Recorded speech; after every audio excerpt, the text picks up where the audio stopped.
សួស្តីបងប្អូនថ្ងៃនេះនាំអារម្មណ៍បងប្អូនមកមើលពីសកម្មភាពការងារប្រចាំថ្ងៃផងអញ្ចឹងបងប្អូនថ្ងៃនេះមិនរៀងហើយបងប្អូនម្សិលមិញម្សិលមួយថ្ងៃអីគឺថាភ្លៀងខ្លាំងបងប្អូនខាងខ្ញុំនេះដល់ព្រលឹមឡើងគឺភ្លៀងបន្តភ្លៀងជាប់គ្នាហើយពី2-3ថ្ងៃបងប្អូនថ្ងៃនេះរៀងហើយយើងធ្វើការបាញ់ថ្នាំបងប្អូនការងារច្រើនបងប្អូនខ្ញុំនេះឯងនឹងថ្ងៃណៃទេធ្វើផងសម្រាប់ផងហត់ដែរបងប្អូនយើងការងារផងយើងមិនមែនថាពេលខ្លះយើងហត់ដែរបងប្អូននៅខាងខ្ញុំនេះបាញ់បានតែពេលព្រឹកទេបងប្អូនពេលថ្ងៃអត់ហ៊ានបាញ់ទេបើថាបាញ់ទាំងព្រឹកទាំងថ្ងៃប្រហែលជារួចលឿនបងប្អូនព្រោះដីខ្ញុំតិចដែរតែបាញ់បានពេលព្រឹកហើយខាងខ្ញុំនេះពេលល្ងាចភ្លៀងបងប្អូនអញ្ចឹងយើងអត់ហ៊ានបាញ់ទេខ្លាចគឺថាថ្នាំមិនទាន់ជ្រាបផងមិនភ្លៀងមកទៅវាអត់ឡាប់ស្មៅអញ្ចឹងបងប្អូនអញ្ចឹងយើងធ្វើការបាញ់តែពេលព្រឹកពេលថ្ងៃឡើងទំនេរយើងដាំដលងដាំអីអញ្ចឹងបងប្អូនការងារច្រើនធ្វើម្នាក់ឯងរះរាល់ថ្ងៃធ្វើនេះតិចនោះតិចតែមិនទេបងប្អូនយើងតស៊ូទៅព្រោះអានេះវាជាការងារប្រចាំថ្ងៃរបស់យើងហើយការងារយើងជួលគេក៏ចេះតែបានដែរបងប្អូនគាត់ថាការងារយើងមានតែការងារនឹងឯងបើសិនតែយើងជួលគេថ្ងៃនេះអស់ឬក៏ស្អែកអស់តែស្អែកខាងស្អែកទៀតយើងមានអីធ្វើបងប្អូនគិតមើលតែយើងអត់មានការងារអីធ្វើផងយើងមានតែការងារប៉ុណ្្នឹងឯងអញ្ចឹងខ្ជិលបងប្អូនយើងធ្វើលេងការងាររបស់យើងដីយើងវាតិចតួចដែរបងប្អូនបើដីច្រើនដូចបងប្អូនទៅបងប្អូនខ្លះទៅគាត់ដីច្រើនគឺគាត់ខ្លាចធ្វើអត់ទាន់គាត់ជួលប្រើមិនគាត់ដែរបងប្អូនព្រោះដីគាត់ច្រើនបើដីយើងតិចបើយើងជួលគេអស់ទៅយើងមានអីធ្វើបើយើងអត់មានការងារអីផ្សេងពីនឹងផងបងប្អូនថ្ងៃនេះមកបាញ់ថ្នាំស្មៅនៅកន្លែងចន្ទីអញ្ចឹងបងប្អូនមកថាអត់ទាន់បាញ់ថ្នាំទេបងប្អូនគាត់ថាដាំដលងរួចសិនចាំយើងបាញ់ថ្នាំប៉ុន្តែពេលមកមើលដីទៅវាស្មៅច្រើនពេកអញ្ចឹងបងប្អូនអញ្ចឹងយើងជីកតែកើតពេលយើងជីកតែកើតយើងដល់ធ្វើការបាញ់ថ្នាំសិនបងប្អូនបាញ់ថ្នាំឲ្យស្មៅរៀងទ្រមទៀបសិនទៅចាំយើងដាំដលងហើយពេលអញ្ចឹងយើងស្រួលបងប្អូនដូចយើងដាំដលងដុះទៅមិនភ្លៀងមិនគឺយើងអត់សូវភ័យបងប្អូនយើងសូវភ័យដល់ថាដលងដុះហើយស្មៅអត់ទាន់បាញ់មិនជាទៅភ្លៀងអញ្ចឹងទៅយើងអត់ភ័យរឿងហ្នឹងទៀតទេព្រោះយើងបាញ់ថ្នាំរួចហើយ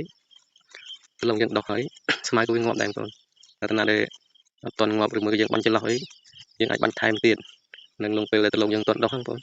ថ្នាំស្មៅគេបាញ់បានទៅពេលដលងយើងអត់ទាន់ដុះទេបងប្អូនដលងយើងដុះហើយគឺយើងលែងបានបាញ់ហើយគឺយើងបាញ់ថ្នាំល្បាសម្ដងបងប្អូនថ្នាំល្បាសគឺខ្សោយដែរទេបងប្អូនស្មៅណារៀងដូចថាស្មៅរៀងរឹងអីបាញ់អត់ងាយងាប់ទេបងប្អូនខ្ញុំធ្លាប់បាញ់ហើយបានតែស្មៅណាដូចគុំនេះដូចកាសោអីទៀតយើងអាចបាញ់ឡាប់បងប្អូនការ៉ាកាតេផងអញ្ចឹងណាថ្នាំល្បាសស្មៅផងអញ្ចឹងការ៉ាកាតេហ្នឹងបាញ់បានតែស្មៅខ្ចីៗទេបងប្អូនស្មៅចាស់ហើយដូចស្មៅជើងក្រាស់អីគឺបាញ់អត់ឡាប់ទេបងប្អូនខ្ញុំធ្លាប់បាញ់ខ្ញុំទៅយើងបងប្អូននេះដាក់ថ្នាំរៀងច្រើនជីសោរៀងច្រើនវាទៅជាលលួយដលងវិញបងប្អូនខ្ញុំបាញ់ទៅក៏ដលងត្រឹមជាកង់បងប្អូនបាញ់ទៅជាលលួយដលងវិញស្មៅអត់ឡាប់ទេបងប្អូន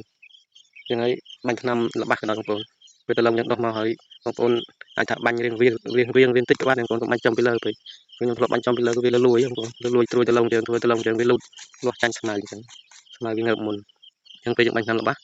យើងកុំសូវបាញ់ស្រោចវាពេកព្រោះថាថ្នាំហ្នឹងគេសម្រាប់បាញ់ស្រោចមែនបងប្អូនតែវាយើងស្រោចពេកក៏អត់ល្អដែរបងប្អូនវាធ្វើដលងយើងដាច់ត្រួយទៅវាអន់ជាងគេបងប្អូនធ្វើវាលូតលាស់យឺតជាងស្មៅអញ្ចឹងហើយចន្ទីយើងជប់ដាំបានប្រហែលបាន10ថ្ងៃជាងបងប្អូនអត់ទាន់ល្អទេ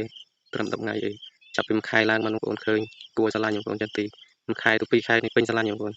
ស្ខានឲ្យតែយើងរក្សាថែនេះទាន់បានរុះស្គុតផងទេបងប្អូនស្គុតវារុំតមកនឹងគល់វាពេលយើងបាញ់ថ្នាំស្មៅស្អាតអញ្ចឹងទៅយើងធ្វើការរុះស្គុតរួចហើយយើងពូនជើងវាបងប្អូនតែនេះថា2-3ឆ្នាំហ្នឹងគឺបានបេះពេញបងប្អូនខាងខ្ញុំចន្ទីគេដាំត្រឹមតែ3ឆ្នាំទេបងប្អូនគឺពេញបេះពេញស្រឡាញ់បងប្អូន3ឆ្នាំ2ឆ្នាំយើងបេះបានដែរតែបានតិចតួចបងប្អូនឡើងដល់3ឆ្នាំគឺបេះបានច្រើនបងប្អូនសាកផ្សោតមើលសាកដាំសាកមើលបងប្អូនមិនខុសទេបងប្អូនចន្ទីព្រោះឥឡូវគេពេញនិយមចន្ទីបងប្អូនខាងបងប្អូនឯណាឆ្ងាយខ្ញុំអត់សូវដឹងតែខាងខេត្តកំពង់ធំខ្ញុំនេះគឺពេញនិយមបងប្អូនចន្ទីមកខាងសន្តានខាងសាតអោបងប្អូនគឺសវោទៅសវោចន្ទីបងប្អូនហើយសវោទៅអ្នកពងចាស់គាត់មកទិញហើយខាងពងចាស់គាត់ដីគាត់តិចតែគាត់លក់បានថ្លៃអញ្ចឹងបងប្អូនខាងគាត់លក់ដីបានហាត់អញ្ចឹងឯងយកមកទិញខាងយើងបាន4-5ហាត់ឬមួយក៏4-10ហាត់អញ្ចឹងបងប្អូនដីខាងគាត់ថ្លៃអញ្ចឹងវីដេអូនេះមានតែប៉ុណ្្នឹងទេបងប្អូនជំរាបលាសុខសប្បាយបងប្អូនជួបគ្នានៅវីដេអូក្រោយៗទៀត